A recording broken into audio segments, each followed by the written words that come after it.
بسم الله الرحمن الرحيم والصلاة والسلام على أشرف الأنبياء والمرسلين وعلى آله وصحبه أجمعين وتابعين بإحسان إلى يوم الدين. أما بعد، اللهم صل على محمد وعلى آل محمد كما صليت على إبراهيم وعلى آل إبراهيم إنك حميد مجيد، وبارك على محمد وعلى آل محمد كما باركت على إبراهيم وعلى آل إبراهيم إنك حميد مجيد. رب اشرح لي صدري ويسر لي أمري واحلل عقدة من لساني يفقهوا قولي، اللهم انفعنا بما علمتنا وعلمنا وانفعنا وزدنا علما يا رب العالمين. My dear respected brothers and elders and sisters in Islam, Assalamu alaikum wa rahmatullahi wa barakatuh. I hope everyone inshallah is keeping warm in this really cold day, subhanAllah.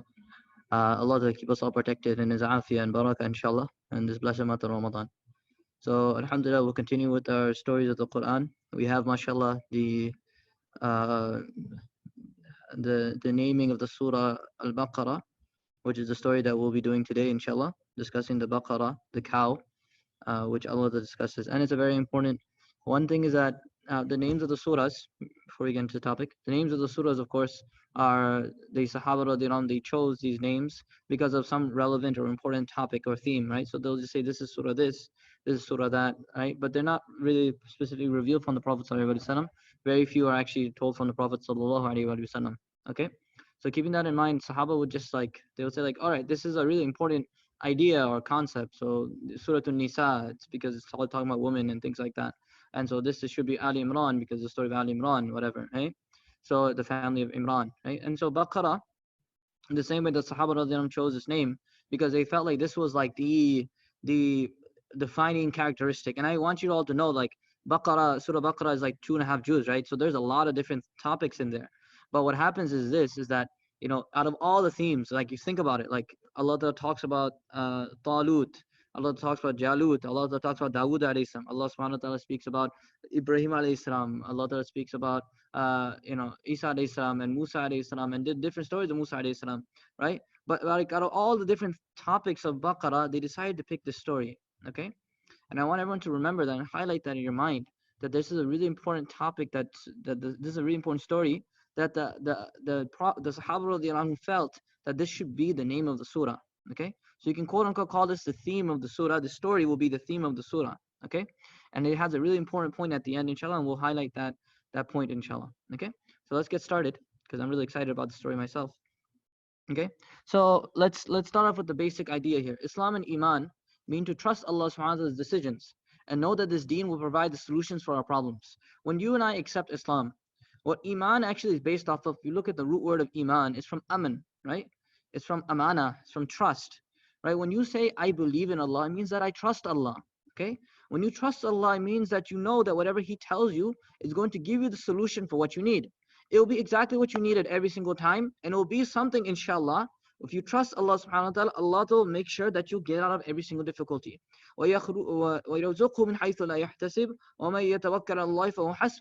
trusts Allah, He's enough for them. Allah says in the Quran. Okay? So what we need to remind ourselves is this, is that when we accepted Islam, when we say we are Muslim, it means that whatever Allah Ta'ala decides, we know it's going to be the best, insha'Allah ta'ala. Okay? That's what it means to have faith in Allah. So we spoke about the story of Adam alayhi salam and Iblis before, and what we want to speak about now is these Iblisi qualities, because we wanted to show how Surah Baqarah, although it started off with the discussion of Surah Baqarah, although it started off with the story of Adam alayhi salam and Iblis, Allah subhanahu wa ta'ala really follows this theme up. He follows this discussion up throughout the Quran. What are we talking about? You're going to find stories of the Quran which speak about the people who follow Adam alayhi salam's way. And you find the people that follow, here we go. Yeah, Allah Ta'ala will give you stories of people who follow Adam alayhi salam's way. And Allah will show you people who follow the other way, which is the way of Iblis. Okay? So in order to understand who's following Iblis here, we got to look at his qualities. Okay? So let's look at what Iblis was given from Allah. Number one, he was granted many blessings by Allah. So smart, so intelligent, so wise. The Ta'usul Malaika, like we spoke about last time, like the teacher of angels, whatever. But along with that, he was doing all these things through arrogance because of takabbur. All this was fueled because of his arrogance, because he wanted something, he thought he deserved something from God. He thought he deserved something from Allah. Okay? Another Iblisi quality is rudeness. Because when he speaks to Allah, he doesn't speak in a way that he wants to learn and understand. Rather, he's upset and frustrated and thinks that I have a right to say something against Allah. Okay? So that shows his rudeness. So far we have a couple of qualities of Iblis. Number one, he was granted many blessings by Allah. but that only stirred and produced more arrogance within him. And then it was also, it fueled his rudeness, saying that I deserve something from Allah, which led to his refusal to obey Allah subhanahu wa ta'ala. It shows that he does not want to obey Allah, he refuses to obey Allah azza wa jal. And specifically because the command does not make sense to him, which is a very iblisi, like if you want to put like a star of iblisi qualities, is that when something doesn't make sense to you and I, we're like, I don't want to do it. Okay, I don't want to do it. I refuse to do it because it doesn't make sense to my brain. Okay, so your brain and my brain, which is so limited, which has such a capacity, such a small capacity, right?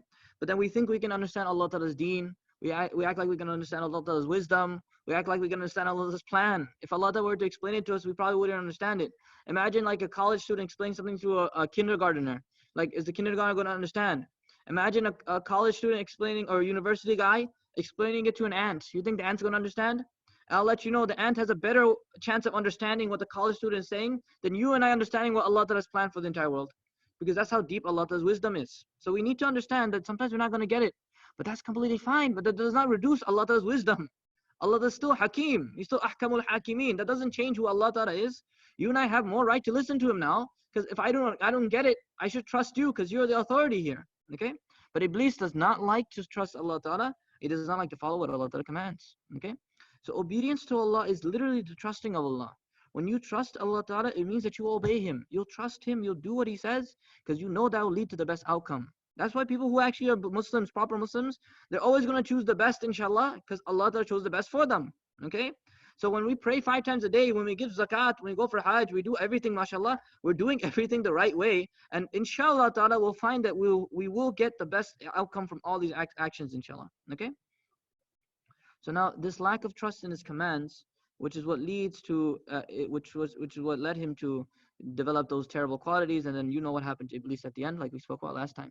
And this is what scholars have written, which always breaks my heart. And when scholars hear the story of Iblis, scholars end up tearing and crying because it's such a tragedy that people thought they were so high and noble in the world, but then they find themselves ultimately to follow the Iblisi way, and they're falling much harder and into a much deeper pit than they started off, right? The saddest reality for Iblis, they say, is that while he would worship Allah, he would actually get farther away from Him. Now imagine that, subhanAllah, we're studying this knowledge, we're giving this da'wah, we're doing this ibadah, but imagine because of our arrogance and the things in our hearts, the jealousy, the rancor, the hatred, the malice, everything in our hearts, not really doing it for Allah, right? And then we're doing it for other people, we're actually getting further away from Allah than actually getting closer to Him. And that's what they said about Sayyidina Ali radiallahu anhu has a nice poem, which the translation is, it says that if Allah Ta'ala's help is not for you, then all your struggle for Him will actually bring you further away from Him. That all the struggle that you do is actually going to be a crime in front of Him. We ask Allah for tawfiq and protection from these things, inshallah. And allow us to do those actions Allah Ta'ala allows with the heart that He loves, inshallah. Okay?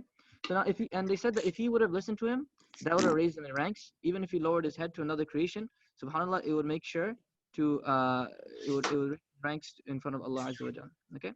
So, yeah, even if he lowered his head to another creation. All right, so now Allah Ta'ala provides these case studies. MashaAllah, now we can get into the story. I know people are like wondering, like, when he's going to talk about the Baqarah. I just want you all to understand the Iblisi way, right? Because you're going to find the people who are so Iblisi in themselves, right? So what are we talking about? So we are talking about these people called Bani Israel. Okay? They share very, very similar qualities to Iblis. Let's look at it. They're the chosen tribes of Allah. They're the descendants of Anbiya alayhimus salam. These are chosen people. People who have been given many blessings. Allah subhanahu wa ta'ala spends page after page in the Quran reminding them of the blessings Allah Ta'ala gave them. Right? Reminding of His favors that He bestowed upon them. Right? Allah subhanahu wa ta'ala says literally, وَأَنِّي فَضَّلْتُكُمْ عَلَى الْعَالَمِينَ, that I have given you virtue over all the worlds. I favored you over all the worlds. Right? And this is a special blessing specific to their time. Meaning because an ummah is a chosen ummah by Allah will always be the best of all the worlds in their time. So that's why when there was this like one guy who like spread this weird WhatsApp video like, oh, you know, فَضَّلْتُكُمْ عَلَى الْعَالَمِينَ means that they're greater than the Prophet Muhammad sallallahu alaihi wasallam's ummah and stuff, weird stuff like that. And I'm like, la ilaha illallah, you know, may Allah Ta'ala save us. We should be careful about spreading nonsense and we should always verify information. But they were the best in their time. Of course not anymore, because the ayah of the Quran explicitly says, كُنْتُمْ خَيْرَ أُمَّةٍ أُخْرِجَتْ لِلنَّاسِ. You are the best of all mankind. You're the best of all nations, taken out for the benefit of mankind. Okay? So, but the main point I want everyone to understand from this ayah is, Allah subhanahu wa ta'ala says clearly to Bani Israel, I had favored you over all of creation. Okay? This is a special blessing. But what did that produce? because of the arrogance in their hearts, that made them stubborn. Because of the arrogance of their hearts, it made them refuse to listen to Allah's command, right? And what we'll see is that the same exact way Iblis was like, I don't understand the hukum, I don't understand the command, so I don't want to listen to it. We'll see the same exact thing in Bani Israel, that they say they don't understand what Allah is saying, so they don't want to listen to it. Okay? So this is a textbook case study that Allah shows us of a people who actually do the same thing as Iblis and follow his way. And why is that the case? Because Allah subhanahu wa ta'ala says that I will send down hidayah, but Iblis's plan is what? That he wants to misguide everyone. So his way of misguiding is not like everyone else's way. They just want you to go into Jahannam. He wants you to be exactly like him. Allah Ta'ala has made Adam alayhi salam, and Iblis does not want you to follow Adam. Iblis does not want you to follow Adam. What he wants you to do is say, he wants to show Allah, he wants to show all of creation, Ya Allah, look. He's like trying to say to everyone, look, you thought this creation was so great, he's following my footsteps. That's what Allah Ta'ala says. وَلَا تَتَّبِعُوا خُطُوَاتِ الشَّيْطَانِ. Don't follow the footsteps of shaitan. Because that's literally what he wants you to do. So now what was Bani Israel blessed with? They were blessed with this beautiful prophet, amazing prophet, one of the greatest of all Anbiya alayhi salam, Musa alayhi salam, right? He is the most mentioned prophet in the Quran. I'm sorry, I forgot to look it up. It's like a huge number of times Musa alayhi salam is mentioned in the Quran. I think in about 28 to 29 juz he's mentioned in, right? He's the most mentioned because of a couple of reasons. One of the most prominent and most important reason for you and I is that you and I share a lot of Bani Israeli qualities, okay? We share a lot of qualities with them, and we'll get to it inshallah. You'll be like, wow, I felt like that was talking about me, because it will feel like that. That's what the Quran wants you to do. Wow, he was talking about me the entire time. That's why you feel like in the khutbah sometimes the Mawlana is targeting me, but he's not. He's just speaking very generally. But because why? The hidayah comes directly to the heart. Okay, he's also one of the 5 great prophets, one of the ulul azm in the Quran, and he loves his people. He absolutely loves his people. Remember that. He's not doing this because he hates them. He loves them. That's why he stuck with them throughout thick and thin. All the time Musa loved them, mashallah. Okay, people thought that he was a very angry prophet. Mind you, he is a very jalali prophet. Some people, when they hear the command of Allah being broken, they just can't handle it, right? So Musa is kind of like that. Like it makes him feel so bad that people would not listen to Allah. And I feel like that sometimes too, but I'll just keep my mouth shut. Musa is not like that. If he sees it, he's punching you in the face type of person, you know? He'll take you out, because why? Because Allah's command deserves to be followed. Anyone who's a Muslim would feel like that. Okay? So now let's start the story now. وَإِذْ قَالَ مُوسَى لِقَوْمِهِ إِنَّ اللَّهَ يَأْمُرُكُمْ أَن تَذْبَحُوا بَقَرَةً. I don't want to give too many examples of how like amazing this type of like storytelling is, but like, you know, when you start when the episode starts and you're already like in like the commotion, you're like, what the heck is happening? Like this, it just started, you're like, why is everything happening? So if this is the first time you're hearing this story, then this will definitely feel like that. Okay, when Musa told his people, Allah's commanding you to sacrifice a cow. Right? This is so what do you get the scene? You get this entire group of people in front of Musa alayhi salam. They're in front of him and saying, oh Musa, what are we going to do? And Musa alayhi salam says, Allah has commanded you all to sacrifice a cow. Right? And now everyone's like, okay, that seems pretty straightforward. The best thing they should do is what? Just listen to the Prophet. The story will be over. Episode will be done. قَالُوا أَتَتَّخِذُنَا هُزُوًا لَا إِلَهَ إِلَّا اللَّهِ. Right? They said, are you making fun of us? Right? And now you're like, you're shot right into the first 1-2 seconds, 1-2 minutes of the episode, and you're wondering like, what's happening here? Why are they saying, are you making a joke out of us? Okay? قَالَ أَعُوذُ بِاللَّهِ أَنْ أَكُونَ مِنَ الْجَاهِلِينَ. And Musa answers, and we'll get to the answer in a second. So now let's just quickly break down what they just said. Are you making fun of us? Is a way of saying, and everyone can understand it, right? If someone says, are you making a joke out of us after we tell you to do something, you're like, you are turning against your Prophet. Right? This is literally an act of kufr. This is disbelief. If a prophet tells you to do something, you must listen to it. Okay? No matter how mundane or no matter how simple the action is, right? You must listen to the Nabi, because the Nabi is the Nabi. He came to you to give you guidance, right? By you saying, are you making a joke out of us? You're saying what? Are you a joke here? Are you pretending? Are you making fun of us? You're acting like the prophet doesn't know his own job. Okay? To make fun of the prophet's job is actually disrespecting Allah. This is a direct act of kufr here. But look at, and this is what happens before we get to Musa's response, which is amazing response. When we hear a command of Allah, okay, like give sadaqah. You know, someone's sick in your house, so that you go to the Maulana. Say, Maulana Sahab, this person's so sick. What should I do? Give sadaqah. Right? Or you pray 2 rakats. Right? Or you have a problem in your home, pray 2 rakats. Right? Your family's not listening to you, wife is giving you trouble, husband giving you problems, pray 2 rakats, right? Sacrifice an animal. He'll tell you even to sacrifice an animal, right? Like I said about the pandemic, that the sunnah of the Muslims of the past was when a pandemic would strike, they would each sacrifice an animal on behalf of their family to protect their families, right? So sacrifice an animal. So now, but what's our response? Well, this is a serious matter. This is a serious matter. Tell us actual practical solutions to what's happening here. My family's sick. Can you give me some medicine? Why do you come to the Maulana for medicine? If you came to the Maulana, you came to him for some dini, ruhani type of shifa that Allah Ta'ala will give, right? And then sacrifice an animal. What are you talking about? How's that going to save me from the plague? Like that's what we feel. And so in our hearts, we say, are you making a joke out of us? That's what we do all the time. But we forget that these are prophetic remedies. By you insulting the sadaqah, the 2 rakats, by sacrificing an animal, is not degrading the Maulana in front of you. Who are you degrading or belittling? You're belittling Nabi Muhammad sallallahu alaihi wasallam. La ilaha illallah. That's not a joke here. Okay? We can say that, okay, my iman isn't there yet. Allah Ta'ala give me hidayah. But don't belittle the action, because the action is prophetic. It's from Nabi Muhammad sallallahu alaihi wasallam, and he is surely not a joke. Nabi sallallahu did not come to make jokes. Nabi sallallahu came here to give you hidayah and seriousness. Okay, he came here to what? To do what? People are like belittling the sadaqah and the rak'ats and the animal and the hajj and things like that, and they say, are you making a joke out of us? But in reality, what happens is what? The one who gives the shifa is ash-shafi. The one who will give you the kifaya is al-kafi. The one who will take care of you is Allah. If you do these things, you'll connect to Allah. Allah Ta'ala will take care of everything. To forget about the coronavirus being protected or not, oh, is it going to come into the system? Allah Ta'ala will take it out of the system completely. Why not just go to the source and ask him? That's literally the smartest solution, right? If you're going to solve a problem, solve it from the source. That's what Nabi Muhammad came to teach us about. But when we hear these things, we're like, are you making a joke out of us? Okay? Now, sacrificing an animal is one of those actions in Islam which truly show your obedience, because it's the thing that doesn't make any sense. I mean, if you're talking about like rationally speaking, it has no rational reason for it to do it. For the meat eater, for the vegetarian, for the vegan, everyone has to sacrifice the animal. And what are we talking about? It has no other value other than the fact that you show that you respect Allah's commands. If I sacrifice an animal, what the heck does that show? Honestly, what does that show to anyone? What does it show to anyone at all? I just literally just wasted my money. I bought an animal, and now majority of the time I give it away to people, right? And I can't even eat all this animal, right? So what am I could save that money. I could use it for other things, right? But Allah tells you to sacrifice an animal, and you're like, no, but I can save money, I can give the poor, I can do other things with it. That's what our hearts feel. But that means what we think in our hearts is greater than Allah Ta'ala's command. So we see the problem here. When Allah Ta'ala commands something, at the time of Eid al-Adha, for example, now no matter what you spend your money on, they can never be greater than sacrificing an animal, because Allah Ta'ala commanded it. Allah Ta'ala's command is greater than everything. That's what we're learning here. Okay? Now, Musa alayhi salam's answer. So when they said, are you making a joke out of us? He says, A'udhu billahi an akuna min al-jahilin. I think everyone should memorize this. Husband, wife, children, parent, everyone. I seek refuge in Allah from being one of the ignorant. Okay? We're not here to be stupid people. We're not here to be idiots. Okay?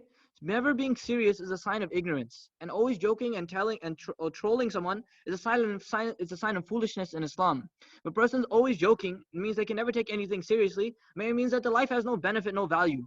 You can have a joke. I joke all the time. You probably notice I like making jokes. I like seeing people laugh, because I feel like Muslim brothers and sisters, when their hearts are happy, maybe that's a sawab for me, But like, we shouldn't always be like that. If people think our entire life is a joke, then that's a problem. That's why some people think like this kid can't do anything because all he does is play video games, because his life is a joke. Similarly with guys who just talk about football and basketball and whatever balls, right? They're always talking about balls, right? Their entire life is just, okay, only about these things.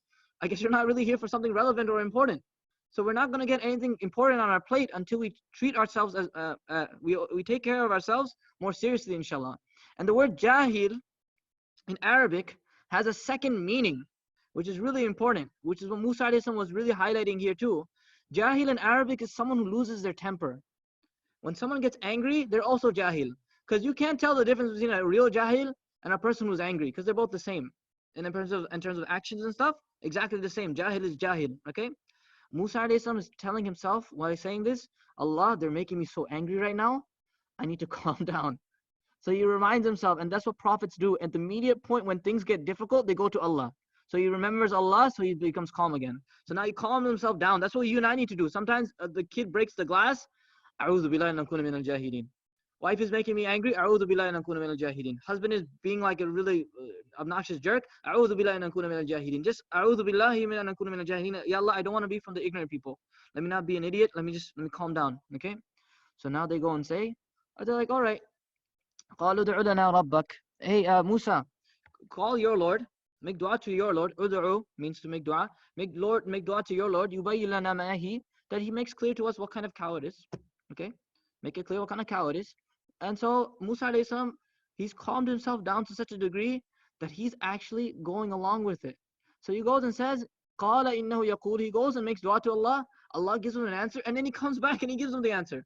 He goes and says, Allah is saying that it is a cow. لَا فَارِضٌ. It is not a too old cow, wala bikrun, and not a too young cow, right? So if you're looking for models of cars, for example, right, you don't want like the old like 2000 model, and you don't want like the 2020 model or 2019 model, because it's like you're trying to look for something within your budget, right? So Allah is giving them a very reasonable thing. He said, here's a very reasonable thing. Look for something within your budget, not too cheap and not too pricey. Just look for a cow which is like 2016 model, right? That's good enough, right? A medium age between them. Allah is making it very easy for them.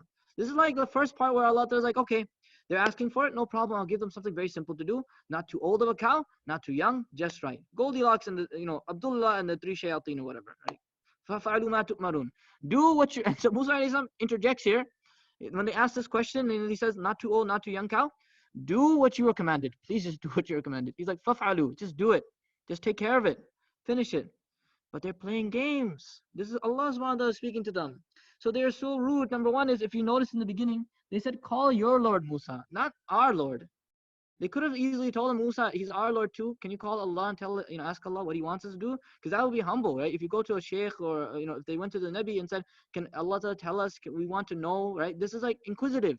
But you're getting a point here that they're very iblisi in their approach. They're not doing it because they want to learn. They're doing it because they want to be rude. Okay? So now you can see that there. So Musa alayhi salam, subhanAllah, is taking such patience with such obnoxious people. And this is what an alim should do. And you'll notice this. Sometimes the ulama will entertain people for 30, 40 minutes. Because why? Because it's not right to throw anyone away. Even if they're asking rude questions, let's just keep going with it. Because why? Because this deen is for everyone. So Musa alayhi salam actually tolerates it. And that's what we need to learn as du'at, as people who are calling people to Allah, that you and I need to be really patient with people. You can't expect hidayah to just come like that. Be patient with people. Perhaps hidayah will come like it comes to these people at the end, inshallah. So now they go and say round two. Okay? They said, all right, okay, this God answered the question one time. Let's ask God to answer question number two. Can your Lord tell us, can your God tell us what kind of color it should be? Now you can see like the frustration and the upset and even though, and I'll mention this in a second, there's a lesson here too, but you can see like where these questions are going to lead to. Now they said, when they ask, can you tell us what color it is? Allah subhanahu wa ta'ala tells them that Allah is saying it is a yellow cow, faqi'ul lawnuha, not a normal type of yellow, but a color, the yellow which shines, right? Faqi' is like, when you say about like a glimmer, like the glimmering yellow, to the point Wahab ibn Munabbih rahimahullah ta'ala compared it to the color of the sun. Right? It should be like a really shiny yellow. What kind of yellow? Tasurun nadhirin, that the color should please the onlookers. Okay, people who are going by should be like, wow, this is a really nice color. Okay, this is why some of the scholars said that yellow is a good color to make people happy, and maybe that's why we use it in all our weddings or something. I have no idea. Allah Ta'ala knows best, In any case, but the nice thing here is Allah subhanahu wa ta'ala in this ayah, you're wondering like, why is this specified like color and yellow and stuff like that? It's a very nice subtle reminder to the Bani Israel who just literally had a big problem when if you guys remember the story of Bani Israel, right, is that they tried to they made a golden calf, right? And what color was the calf? Yellow, right? So Allah is reminding them, hey, by the way, you made this mistake before, and now you can remedy and fix that problem by just sacrificing a yellow cow. Okay? And if you thought you were so impressive by making a yellow cow out of gold, Allah says, I already have creation which are also yellow cows too. Right? There's a lot of wisdom in this type of approach here, mashallah. Okay? But this is clearly not a normal type of cow. I don't think anyone's ever seen a yellow cow. I don't even know what kind of milk that cow kind of produces, right? The white cow produces white milk. The black cow, the dark cow produces chocolate milk, right? I have no idea what the yellow one would produce. Allah Ta'ala knows best, right? All right? But this is the showroom cow. Clearly, it's not like when we're talking about cars and models, right? This is clearly not the cow which is like held in the back anymore. Allah is saying, no, I want a better car now. I want a nicer cow. So bring out the better cow. Okay? قَالُوا ادْعُ لَنَا رَبَّكَ يُبَيِّنْ لَنَا مَا هِيَ. Right? Call your Lord. Tell us what kind of cow it is. Right? This type of question will, like, this is the last question, right, that they ask in the Quran. They ask again the same exact question that they asked the first question, right? Pray to your Lord and ask us what kind of cow it is. Right? This question is showing that they didn't expect that Allah will actually answer them. They were being obnoxious and rude, right? Like when your kid is being rude at home or obnoxious, he doesn't expect you to be nice to him. Actually, that throws him off. Similarly with trolls and people who are bullies, they don't expect you to be kind. They're like, whoa, that kind of came off wrong. And so Allah Ta'ala is so kind. He's so generous. He's so nice to them. Even at that time of them asking the second question, He's still teaching them a lesson, So Allah Ta'ala doesn't, He's still kind to us in every single point of our life. Allah Ta'ala is always kind. Think about it. Think about it and think about it. We disobey Allah Ta'ala over and over, but He continues to give. The heart continues to pump blood, right? We continue to breathe in air. We still have food and drink. We still have our beds. The earth doesn't swallow us, right? Allah is watching us commit the sin, and then He's still kind to us, right? So remember these things about Ramadan. If Allah allowed you into Ramadan, mashallah, perhaps He wants to forgive you. Okay? I feel yaqeenan Allah wants to forgive us. So even after we sin, He still keeps the door open for us. We should remember this and cry to Allah because we're so weak and whenever a command of Allah comes, we don't want to listen to Him. Okay? And do not take it for granted, because that's what these people did right here. Okay? So now this last question here, let's look at it now. They said, oh, ask him what kind of cow it is. All these cows are really similar to us, right? They're all the same, and we're confused. وَإِنَّا insha'Allah لَمُهْتَدُونَ. They say, if Allah wills, we will take the right course. We'll be guided at this moment. They took the name of Allah. They said, insha'Allah. Okay? They took the name of Allah. They said, insha'Allah. And because of just saying, insha'Allah, this is why it stopped. The Prophet ﷺ said in a beautiful hadith, a good hadith, which says that if they did not say insha'Allah, they would have continued to ask questions till the day of judgment. Ila abidil abad, right, till the end, right? But because they said insha'Allah, it all stopped. And so they took the name of Allah Ta'ala, and because of that, they were guided. Okay, they said we will be guided, and they were guided. This is why it's beneficial to even tell people to say the name of Allah. One of the hardest parts for people, what I've noticed with Muslims who are way off track, it's just saying Allah's name hurts, right? Because I think what it does is it clears out all the scum and the filth of the heart by saying Allah's name. That's why it's beneficial if someone just says the kalima la ilaha illallah, because maybe it will have an impact on the heart. There's nothing wrong with that in that sense, because you should never underestimate the blessing of taking His name. His name is Mubarak. It has some type of impact on the heart because our hearts are connected to Him anyways. But there's all this filth and dirt on the GPS that is our hearts. When we clear out the GPS and clear out the screen, then mashallah will connect back to Allah subhanahu wa ta'ala again. Okay? So because they said inshallah, they were guided. Right? And so guidance can come from a word that we do not consider to be great. We say inshallah, mashallah, alhamdulillah, la ilaha illallah. We don't know which one Allah Ta'ala accepts, but keep saying them. Keep saying them. Because that one inshallah you used, perhaps Allah Ta'ala accepted it and then He put it into this safe that He'll show you on the day of judgment. Because of this one word of inshallah, I guided you, right? They weren't even serious. They weren't serious. They're clearly making a joke again. But because they used the name of Allah, Allah Ta'ala guided them, mashallah. Okay? So now, يَقَالَ إِنَّهُ يَقُولُ. But this is the problem here. The problem is this, is that they're playing way too long. They're making too much of a joke. And this is degrading and disrespectful to their Nabi. This is one of the things Allah Ta'ala does. He takes vengeance on behalf of His friends, His awliya.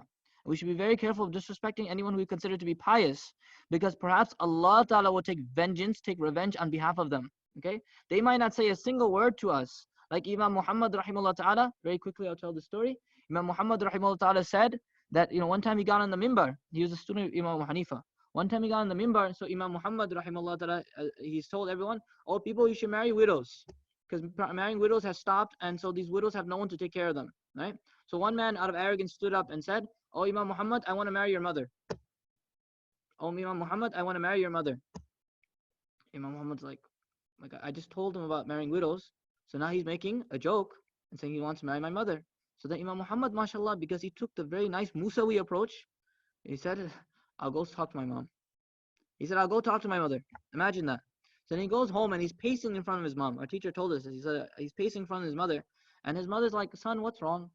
Because he's like, he has to tell her something, but he just doesn't feel good enough to tell her. So then he goes and says, Mom, I have something to tell you, but please don't mind, it's a little rude. She goes and says, son, please tell me, no problem, whatever it is, I'll listen to it, and if it's something, I'll let you know, right? So then Imam Muhammad tells her and says, someone wants to marry you, right? So you're a widow and he wants to marry you because you're a widow. And so then she smiles and said, she said, oh, my son Muhammad, just tell the brother I'm not interested. Right, because she's old, right? Her son is like a famous scholar and all these things. She doesn't have time for this. She's just like, I'm getting ready for akhirah. Tell him I don't have any problem, right? So then Muhammad's like, oh, great, alhamdulillah. So then he goes out, and then he goes out to the guy's house, and then he sees people running out of the guy's house and people crying. And then he asks them, he's like, why are you all crying?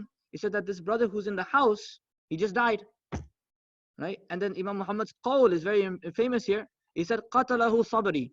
My sabr killed him. My sabr killed him. Okay, be very careful of disrespecting people, because perhaps we'll be hit by Allah in a way that we never even imagined. Okay, so be careful, inshallah ta'ala. So this is what happens here. They made fun of their prophet. قال إني يقول إن بقرة لا ذلول تثير الأرض ولا تسقي الحرث مسلمة لا شية فيها قالوا الآن جئت بالحق. Right, so they go and say, Musa tells them that it is a cow that is not submissive.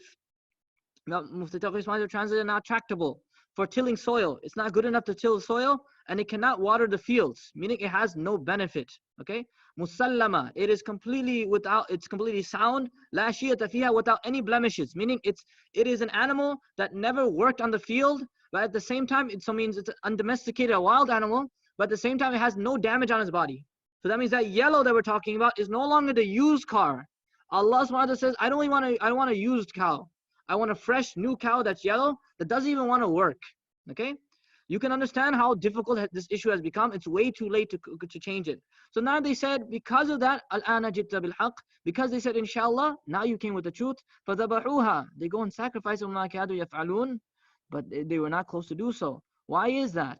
Okay, why is that? Because they mentioned وَمَا كَادُوا يَفْعَلُونَ, they weren't close to doing it, because Ibn Abbas radiallahu anhu said, originally they had to just sacrifice an easy, okie dokie, artichoke, nice cow, was standard one you find in the Zabiha market, could have sacrificed it without even age or stuff like that. You could have even sacrificed the old one or even a young one. It wouldn't even have mattered. But they asked the question. So Allah said, all right, middle age. Then they became even more stubborn. So then they asked again. They said, now Allah says, all right, I want a yellow one. Okay? And then they ask again and again and again. And they don't just listen to Allah in the beginning, which would have made things so much easier. But because they decided to do more and more, so Allah said, all right, fine, I want a cow that's flawless now. Absolutely flawless. I want to make sure that this cow doesn't do any work. It has to be solely for me. Okay? I'm going to make it exactly like the golden calf you guys used to worship. That type of thing. All right? So now they go around looking for it. They're not going to find it. You're not going to find it. Again, have you ever seen a yellow cow? No one's ever seen a yellow cow. Have you ever seen a cow without blemishes? Come on, every cow has something, right? I mean, I'm not a cow expert, but I'm pretty sure cows have something, right? So they go around looking for it. They can't find it. Days go by, still looking for this cow. This is a big problem trying to settle. We don't even know the problem yet, right? So now they find an orphan, and this orphan boy has a yellow, flawless cow, completely on the right age too. So now they say, orphan boy, can you give us the cow? And they're kind of tired and stressed out, right? And they're like, the boy's like, no, I'm not selling this cow. This is like a keepsake of my family. I inherited this cow from my father, who can't, like that type of thing. He's like, I'm not giving this cow to anybody. And then they said, like, please, come on, we really need this cow. This is a big problem in our community. You can solve the problem. He's like, no, I'm not giving the cow. They're like, please, what will it take? How much do you want for the cow? We'll give it to you. He said, I want its weight in gold. If you give it to me. Now imagine this. They made a calf out of gold.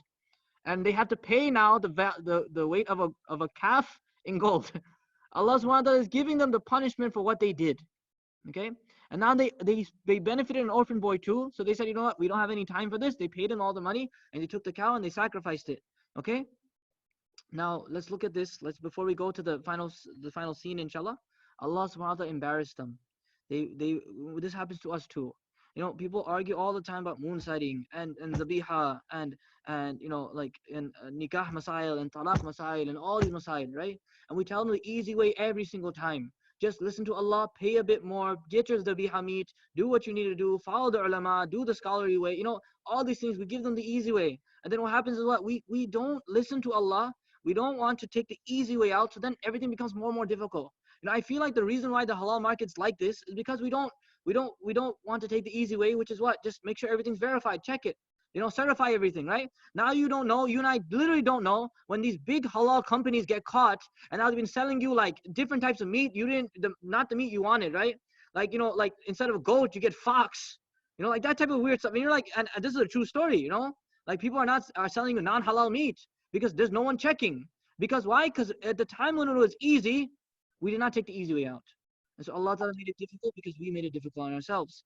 The hadith that the Prophet ﷺ said, "Shaddadu fashaddallahu alayhim." They became difficult, so Allah Ta'ala made it difficult on them. So when Allah Ta'ala's majesty shows, before Allah Ta'ala was being Jameel and Rahim with us, now Allah Ta'ala is being Jaleel. Okay? When Allah Ta'ala was being kind and loving, now Allah Ta'ala is showing His other qualities, which is stern and powerful. Now He's showing by His force how He can make things happen. Okay? Now, and what did He do how did He embarrass them? He made them take out a cow that resembles their character, which I find to be the most amazing thing. Think about this cow. What is a cow designed to do? You know, a cow is designed to work. It's designed to do something for the world, right? To do something for the community. It's designed to do something. You know, a farmer would look at this, you know, it's not a humble cow, right? It is a stubborn and arrogant cow.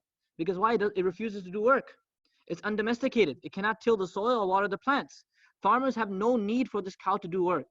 Allah subhanahu wa ta'ala, by making them sacrifice this cow, very beautifully is telling them, you are not the same. This cow doesn't fulfill its purpose. You guys are also useless to me, because you guys don't fulfill your purpose either. So Allah is reminding us that, remember from the story of Adam alayhi salam, that if we take care of the benefits Allah has given us, the blessings Allah has given us, then we deserve something from Allah.